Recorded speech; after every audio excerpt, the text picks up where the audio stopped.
राम राम जी। नन्हे पहलवान, बाबा की खरी खोटी स्लो जिंदगी। मेरे साथ हैं कुमार श्रीकांत भाई। श्रीकांत भाई, संभल को 1 साल हो गया है, आपको पता है?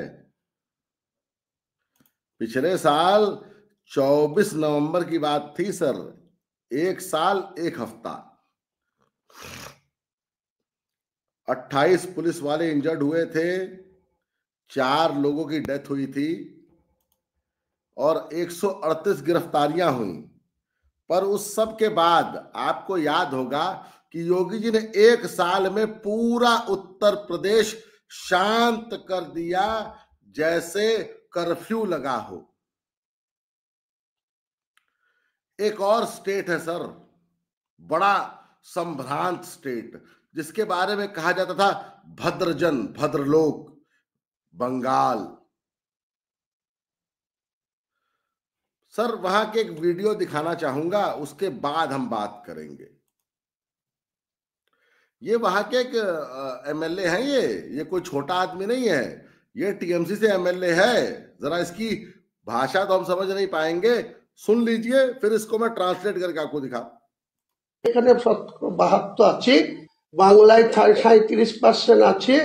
যখন এটা কমপ্লিট করব সেদিন 40% পৌঁছাবো এবং করব কোনো শক্তি থাকলে আমাকে রুখে।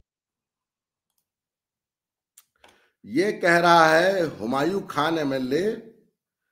ये बंगालियों को सर धमकी दे रहा है कि आज मुसलमान 37% है, जब 40% होगा तो बंगाल में बाबरी मस्जिद की नींव रखूंगा, और अगर किसी ने रोकने की कोशिश की तो फिर तो सर आपको पता है वो ये क्या करते हैं।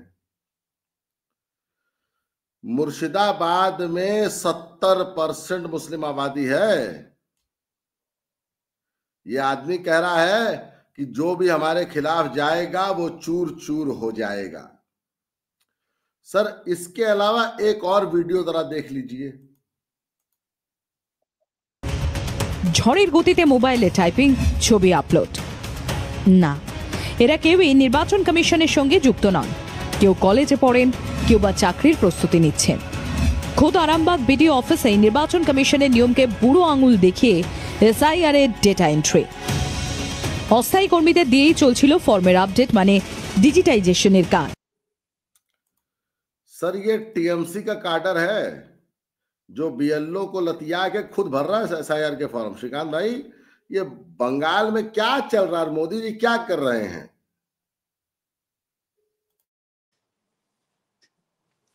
आपको तमाम दर्शकों को जय श्री राम। जहांगीर कबीर था वो, और टीएमसी का विधायक है। और वो 6 दिसंबर को जो बाबरी जमीन दोज हुई थी, उस दिन बाबरी मस्जिद की नींव रखने जा रहा है दरअसल। और इसका समर्थन कांग्रेसी भी कर रहा है और इसका समर्थन लेफ्टी भी कर रहा है। दरअसल लेफ्ट और कांग्रेस अगर इसका विरोध करेंगे तो गोल टोपी का वोट उनको मिलेगा नहीं। इसीलिए 6 दिसंबर को ये बाबरी की नींव रखने जा रहा है। ममता बनर्जी ने कह दिया कि हमारा पार्टी से कोई मतलब नहीं, हमारा व्यक्ति नहीं है। अरे तुम्हारी पार्टी से जीत कर आया, लगातार तुम्हारा विधायक बना है और अब तुम्हारा मुखपृष्ठ हो गया है, और हर बात पर वो टीएमसी को लेकर बात करता है, टीएमसी टाइप ऑफ पॉलिटिक्स करता है, टीएमसी को सपोर्ट करता है तुम्हारा विधायक। और आप आंखों का ब्लू आई बॉय है ये, अगर देखा जाए तो ममता बनर्जी का। और वोटों को जोड़ना, वोटों का पोलराइजेशन करना, वोटों की जगह लाना और गोल टोपी का वोट दिलाने का काम इसको ममता बनर्जी ने दे रखा था, जिसे बहुत बेहतर तरीके से कर रहा है। एक जहांगीर खान भी है। दरअसल ये सीधे तौर पर ममता बनर्जी के ही कहने पर और उनकी शय पर ये व्यक्ति सीधे तौर पर बाबरी की बात कर रहा है, ये राम जन्मभूमि के विरोध में बात कर रहा है। ये वारिस पठान, आपको पता है, उसने कहा कि बाबरी थी, है और रहेगी। हम जब सत्ता में आएंगे बाबरी राम मंदिर तोड़ के फेंक देंगे। ये वही लोग है ना, और ये वही व्यक्ति है जो सीधे तौर पर बाबरी की बात कर रहा है और बाबरी की स्टोन रखने जा रहा है 6 दिसंबर को, जिस दिन शहादत हुई थी। कहते हैं शहादत हुई थी बाबरी की। मुझे तो इतना पता है कि कुछ कटीले कंकड़ थे कुछ जिसमें बहुत नोक था या कहा जाए कुछ पत्थर ऐसे थे जो बहुत पेने थे, उनको सही किया गया था और वो कोई बड़ा विषय भी नहीं है, अटल बिहारी वाजपेयी के शब्दों में कहा जाए तो। अब दरअसल एक और महत्वपूर्ण बात आप समझिए, ये टीएमसी कर रही है, टीएमसी खिलबो लिलबो जितबो, यानी कि एक तरीके से बाबरी मस्जिद की बात करवा रही है, बाबरी का स्टोन करवा रही है, दूसरी तरीके से बीएलओ फॉर्म भर रहे हैं। नहीं जी, बीएलओ फॉर्म नहीं भर रहे हैं, टीएमसी के जो गूंस हैं, टीएमसी के जो कार्यकर्ता हैं, वो बंगाल में फॉर्म भर रहे हैं। बीएलओ को मार के भगा दिया है, बीएलओ आसपास नहीं फटक रहे हैं, बीएलओ के हाथ से फॉर्म छीन लिया जाता है और बीएलओ के हाथ से फॉर्म छीन कर टीएमसी वाले भर रहे हैं और मनगढ़ंत चीजें भर रहे हैं। अच्छा, भर तो रहे हैं, लेकिन उसकी डाटा एंट्री कैसे करेंगे? दरअसल ममता बनर्जी बुरी तरीके से बौखलाई हैं, चिड़ी हैं। क्यों? क्योंकि 38 लाख के आसपास का मार्जिन था पिछली बार बीजेपी और सीधे तौर पर कहा जाए टीएमसी को लेकर, और आपको पता है कि 36 लाख 37 लाख से ज्यादा तो वोटर आधार जो हैं वो डिलीट हो गए हैं। देश में 2.5 करोड़ से ज्यादा आधारों को खत्म किया गया है, जिसमें से 36-37 लाख तो मात्र बंगाल में है। अब ममता बनर्जी इसको लेकर बवाल कर रही थी। ममता बनर्जी के लोग, टीएमसी के सांसद और नेता मिलने गए ईसी से, और ईसी से जाकर तमाम उल्टी सीधी बातें करने लगे। तो ईसी ने कहा कि केवल मुख्य चुनाव, वहां का जो मेन सीईओ है, जो चुनाव का काम देखता है, वो नहीं, हम एक रिटायर्ड आईपीएस को भी वहां कर रहे हैं, वो भी पर्यवेक्षक बनेगा। तो वही है कि सिर मुड़वाते ही ओले पड़े, वहां पर चौड़ा होने गए थे और इनके लंका लग गई। आप ये जो ट्वीट दिखा रहे हैं, उसमें वो कह रहा है कि हम 37% हैं, हम भविष्य में 40% हो जाएंगे और अब मुख्यमंत्री इन्हीं का बनेगा। आप समझ रहे हैं, we will take 500 with us. आप समझ रहे हैं, ये सीधे तौर पर लिख रहा है कि, और सबसे महत्वपूर्ण ये है, अब इसमें महत्वपूर्ण भी चीज क्या समझिए, लिख रहा है, दरअसल थ्रेट है। भाई हाँ। पता क्या धमकी दे रहा है, 100 के बदले 500। ऐसी धमकी एक बार ओवैसी के छोटे भाई ने दी थी कि थोड़ी देर के लिए सीआरपीएफ पैरामिलिट्री हटाओ, फिर तुम्हारी औकात तुमको हम दिखाएंगे। और कुछ हफ्ते बाद सर व्हील चेयर पे दिखा था लंदन के एयरपोर्ट पे। इनकी ये औकात है श्रीकांत भाई जी। राजा सिंह ने पकड़ के नाप दिया था। राजा सिंह ने पकड़ के नाप दिया था दरअसल, और जान बचाता वो फिर आता वो। हाँ, खैर चलिए, मैं उस पर नहीं जा रहा हूं। तो दरअसल ये थ्रेट है, ये धमकी है, और ममता बनर्जी अब मोदी से वाकई लड़ने के लिए फ्रंट फुट पे आ गई है। ममता बनर्जी एक तरीके से बीएलओ को मारकर भगाकर उनका काम अपने टीएमसी के गूंज से करवा रही है। ये बाबरी मस्जिद की बात कर रहा है कि बाबरी बनाएगा, यानी कि पोलराइजेशन। और एक तीसरा वीडियो है जिसमें आप देख रहे हैं हजारों की संख्या में, 1-2 की संख्या में नहीं, हजारों की संख्या में एपिक नंबर, यानी कि वोटर आईडी, आधार और राशन, और पूरे अगर बंगाल को देखा जाए तो लाखों की संख्या में अवैध जो बने हैं वो एक जगह का इकट्ठा हो रहे हैं, एक जगह आ रहे हैं। दरअसल वो वीडियो भी आप दिखाइएगा, लेकिन उस वीडियो को म्यूट कर दीजिएगा, मुझे लगता है, क्योंकि उसमें आवाज किसी फिल्म का है। ये नहीं, वो दूसरा वीडियो है, मुझे लगता है एक और वीडियो था वो, जिसमें आप देखिए, दीजिए आप अपने हिसाब से उसको प्ले कर दीजिएगा। यानी कि ममता बनर्जी भी लड़ाई के मूड में आ गई हैं, क्योंकि उनको लग रहा है कि जमीन खिसक रही है। एक तो ममता के खिलाफ बहुत बड़े पैमाने पर एंटी इनकम्बेंसी है, बहुत बड़े पैमाने पर एंटी इनकम्बेंसी, और वो जो एंटी इनकम्बेंसी है वो सड़क पर दिख रही है। वो उपचुनाव में तो नहीं दिखी, लेकिन ग्राम प्रधानी के चुनाव में दिखी। हाँ, ये देखिए, ये लाखों की संख्या में है, लाखों की संख्या में वोटर आईडी, एपिक नंबर्स आपको सीधे सीधे दिख रहे हैं, आधार कार्ड जो फर्जी हैं, जो निरस्त किए गए हैं, और इसके कार्ड धारक जो हैं वो इस वक्त बांग्लादेश की सीमा पर जाकर खड़े हो गए। कि हमको अंदर ले लो भाई। अच्छा, दिक्कत क्या है कि इसमें बहुत सारे ऐसे लोग थे जिन्होंने इनका आधार बनवाया, वोटर आईडी बनवाया, राशन कार्ड बनवाया, सारे काम किए। दरअसल अब इमिग्रेशन जो एक्ट है, फॉरेन इमिग्रेशन एक्ट, उसमें वो लोग भी मारे जाएंगे, वो लोग भी फंसेंगे जिन्होंने इनकी सहायता की, जिन्होंने इनको अवैध को वैध बनाने की कोशिश की। मैं आपको छोटा सा उदाहरण दे रहा हूं, एक बाप के 17 बच्चे पाए जा रहे हैं। क्यों?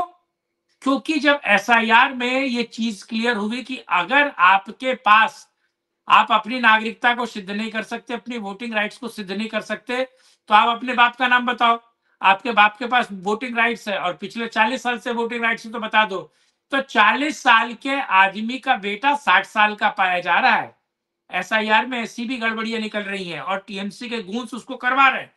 और एक व्यक्ति जिसका नाम श्यामलाल है, उसके बेटे का नाम मोहम्मद यूनुस, इकबाल अंसारी, हजमिल काजी, ये कैसे हो सकता है? गुलशन बेग, ये हो रहा है। आप समझ रहे हैं?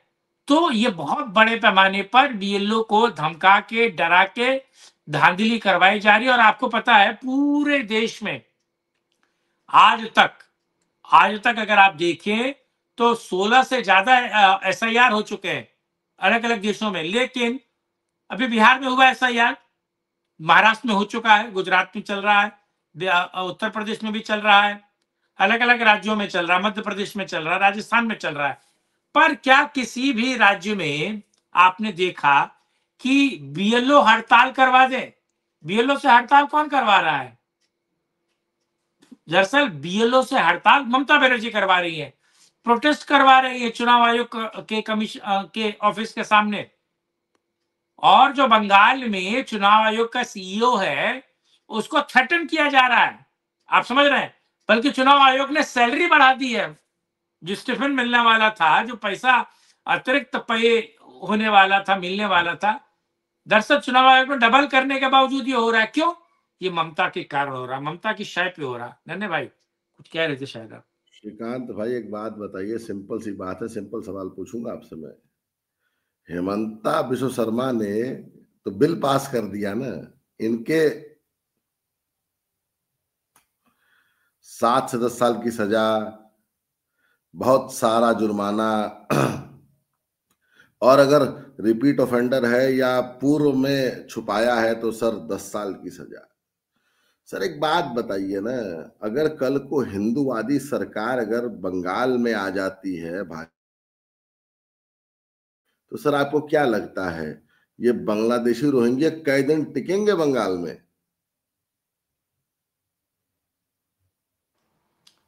लास्ट वाला लाइन फिर से कहिएगा। सर अगर बंगाल में असम की तर्ज पे हिंदूवादी सरकार आ जाती है तो ये बांग्लादेशी रोहिंग्या कई दिन टिकेंगे बंगाल में? और ममता का क्या होगा? ममता लालू बन जाएगी ना। जो लालू का हश्र हुआ, लालू एक बार विपक्ष में गए तो दोबारा सांस नहीं ले पाए, दोबारा सत्ता में नहीं आ पाए। नीतीश ने जो मौज मार ली थी बीच में 1-2 साल के लिए, अगर उसको छोड़ दिया जाए तो लालू वापस सत्ता में नहीं आ पाए। तो ममता बनर्जी का भविष्य जो है, अभिषेक बनर्जी का जो भविष्य है, अभिषेक बनर्जी बंगाल के नए तेजस्वी यादव बनने जा रहे हैं। ममता बनर्जी बंगाल की नई लालू यादव बनने जा रही, विपक्ष की राजनीति करेंगे। और दरअसल एक बार, और ऐसा बंगाल का इतिहास है, एक बार जो पार्टी सत्ता में आती है वो 30 साल से पहले छोड़ती नहीं है। 30 साल से पहले वो पार्टी, बंगाली आराम से खाते हैं सब दरअसल। और पूरा काडर, और जो लेफ्ट है अब वही राइट है। मैंने पिछली वीडियो में बोला था, जो पूरा का पूरा लेफ्ट है उसको भी पता चल गया कि ममता बनर्जी जीने नहीं देगी। और ममता बनर्जी इतने हैवी तरीके से बंगाल का चुनाव लड़ने जा रही है, जिसमें वो लेफ्ट के वोटों को चाहिए, उसे अपनी सत्ता बनाए रखने के लिए कांग्रेस के वोट चाहिए। तो लेफ्ट को भी पता है कि अगर बीजेपी को वोट ट्रांसफर होता है तो कल की डेट में उनके पास आ जाएगा। लेकिन अगर ममता के पास वोट ट्रांसफर होता है तो वोट वो रिवर्स भी नहीं होगा, और ममता सत्ता में आती है तो सीधे तौर पर लेफ्ट के बड़े नेताओं को उसने, अब लेफ्ट का काडर बंगाल में कहां बचा महाराज? 3-4 जिले छोड़ दिए जाए तो लेफ्ट का काडर एक विधायक नहीं जीत पाता है, एक मेंबर ऑफ पार्लियामेंट नहीं जीत पाता है। तो लेफ्ट कहां गया? लेफ्ट को लेफ्ट हो गया, लेफ्ट जो है वो लेफ्ट हो गया, वो खत्म हो गया, निपट गया। और कांग्रेस का तो आपको पता ही है ना, कांग्रेस भी खत्म है। तो ममता की तैयारी है, और ये खतरे की घंटी है दिल्ली के लिए कि दिल्ली इसे किस तरीके से टैकल करती है, क्योंकि अगर दिल्ली इसे बेहतर तरीके से टैकल नहीं करती है तो ममता वापस ये इनके प्रकारण, और मैं इसमें भी कोई दो राय नहीं, मैं आपको बताऊं, अगर बीजेपी से सही तरीके से कोई फाइट कर पाता है किसी राज्य में, किसी भी राज्य में, तो हेमंत सोरेन है और ममता बनर्जी जी, इसमें कोई दो राय नहीं। हेमंत सोरेन के साथ है कल्पना, जो ईसाइयों को और मुसलमानों को जोड़ के रखती है, और इधर बंगाल में तो ममता का चेहरा ही बहुत है, वो तो ला इलाहा इल्लल्लाह मोहम्मद रसूल अल्लाह, ओला उबर वो तो इस बारे में मास्टरी है वो। इसीलिए मत चूको चौहान, इस बार चूके तो आप निपट गए, आप गए, आपका बचाने वाला कोई नहीं। जी जी श्रीकांत भाई, आपने समय दिया, बहुत बहुत धन्यवाद उसके लिए। अन्य किसी वीडियो फिर आपसे मिलेंगे, तब तक के लिए जय श्री राम, हर हर महादेव। जय श्री राम, हर हर महादेव। वीडियो की क्वालिटी कुछ आपको गिरी लगेगी, गांव पे आए हुए हैं, दादी जी का देहांत हो गया है, तो यहाँ नेटवर्क क्वालिटी उतनी अच्छी नहीं है श्रीकांत भाई, इसलिए माफी चाहूंगा मैं दर्शकों से। बहुत बहुत धन्यवाद आपका श्रीकांत भाई।